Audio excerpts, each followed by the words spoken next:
പ്രിയപ്പെട്ട കുഞ്ഞുങ്ങളെ, 4ാം ക്ലാസ്സിലെ കേരള പാഠാവലി ഭാഗം 2-ലെ 5-ാമത്തെ യൂണിറ്റിലെ വെറും തൊട്ടിലാട്ടാതെ കാറ്റേ എന്ന കവിതയാണ് ഈ വീഡിയോയിൽ നമ്മൾ പഠിക്കുന്നത്. കൂട് തുറക്കാം. മനുഷ്യനെ മനുഷ്യനാക്കി മാറ്റുന്നത് സ്നേഹവും സ്വാതന്ത്ര്യവുമാണ്. സ്നേഹത്തെ നാം തൊട്ടറിയുന്നത് എങ്ങനെയാണ്? ഈ കവിത കേട്ടു നോക്കാം. വെറും തൊട്ടിലാട്ടാതെ കാറ്റേ.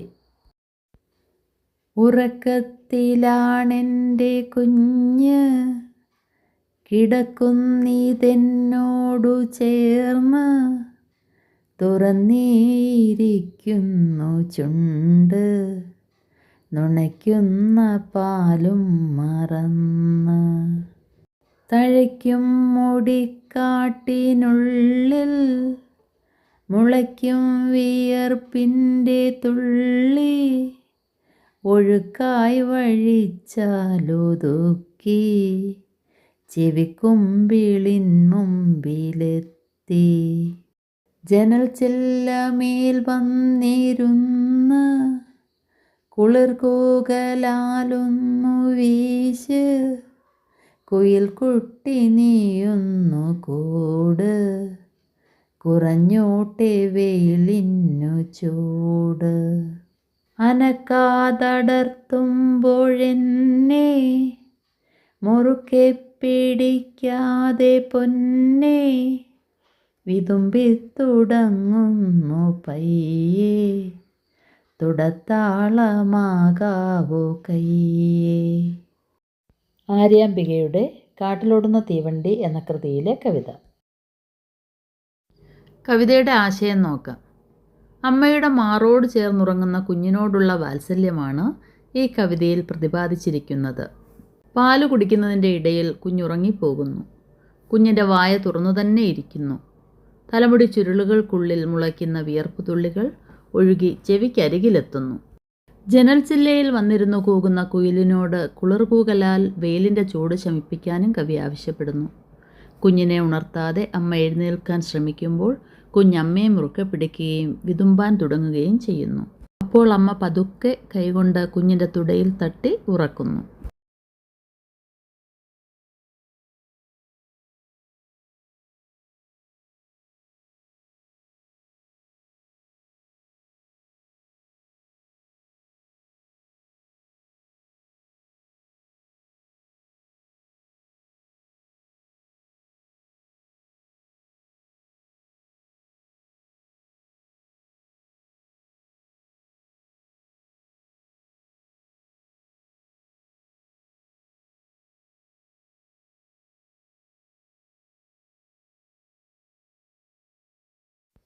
പഠന പ്രവർത്തനങ്ങൾ നോക്കാം. ആദ്യത്തെ പ്രവർത്തനം കവിത താളമിട്ട് ചൊല്ലൂ എന്നതാണ്. വ്യത്യസ്തമായ താളങ്ങളിൽ കവിത ചൊല്ലി പഠിക്കുക. അടുത്ത പ്രവർത്തനം നോക്കാം. കവിതയിൽ കാര്യങ്ങൾ പറയുന്നത് ആരാണ്? എങ്ങനെ മനസ്സിലായി? കവിതയിൽ കാര്യങ്ങൾ പറയുന്നത് അമ്മയാണ്. കുഞ്ഞിനോടുള്ള സ്നേഹവും വാത്സല്യവും കരുതലും വരികളിൽ നിറഞ്ഞു നിൽക്കുന്നു. അങ്ങനെ കാര്യങ്ങൾ പറയുന്നത് അമ്മയാണെന്ന് മനസ്സിലായി. അടുത്ത പ്രവർത്തനം നോക്കാം. പല സ്വപ്നങ്ങളും കണ്ട് കുട്ടി ശാന്തമായി ഉറങ്ങി. നമ്മളും സ്വപ്നങ്ങൾ കാണാറുണ്ടല്ലോ, അതിനെക്കുറിച്ച് എഴുതൂ. ഒരു പുൽമേടിൻ്റെ അരികിൽ ഒരു വലിയ മരം ഒറ്റയ്ക്ക് നിൽക്കുന്നു. ഞാൻ അതിൻ്റെ തണലിൽ പോയിരുന്നു. ഇളങ്കാറ്റേറ്റൻ്റെ കണ്ണുകൾ പതിയെ അടഞ്ഞു. പെട്ടെന്ന് എൻ്റെ കയ്യിൽ ഒരു ചെറിയ മയിൽപ്പീലി വന്നു വീണു. അത് സ്വർണ്ണ നിറമുള്ളതായിരുന്നു. അതിൻ്റെ കണ്ണുകൾ തിളങ്ങി. ആ മയിൽപ്പീലിയുമായി ഞാൻ പുൽമേട്ടിലൂടെ നടന്നു. ഓരോ ചുവടിലും പുല്ലുകൾ എന്നോട് രഹസ്യങ്ങൾ മന്ത്രിക്കുന്ന പോലെ തോന്നി. എൻ്റെ ഹൃദയം സന്തോഷം കൊണ്ട് നിറഞ്ഞു. പെട്ടെന്ന് അലാറം മുഴങ്ങി. ഞാൻ ഉണർന്നു. പെട്ടെന്ന് ഞാൻ കൈകളിലെ മയിൽപ്പീലി മുറുകെ പിടിക്കാൻ ശ്രമിച്ചു. അപ്പോഴാണ് ഞാൻ സ്വപ്നത്തിലായിരുന്നു എന്ന് മനസ്സിലായത്. സ്നേഹവും വാത്സല്യവും തൊട്ടറിഞ്ഞ അനുഭവങ്ങൾ പങ്കുവയ്ക്കൂ എന്നതാണ് അടുത്ത പ്രവർത്തനം. ഒരു ദിവസം ഞാൻ സ്കൂളിലെത്തി ബാഗ് തുറന്നപ്പോൾ ചോറില്ല. അമ്മ ചോറുപാത്രം എൻ്റെ മേശപ്പുറത്ത് വച്ചതാണ്.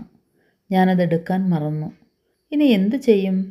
വീട്ടിലേക്കാണെങ്കിൽ കുറേ ദൂരം നടക്കണം. അച്ഛനും അമ്മയും ജോലിക്ക് പോയിട്ടുണ്ടാകും.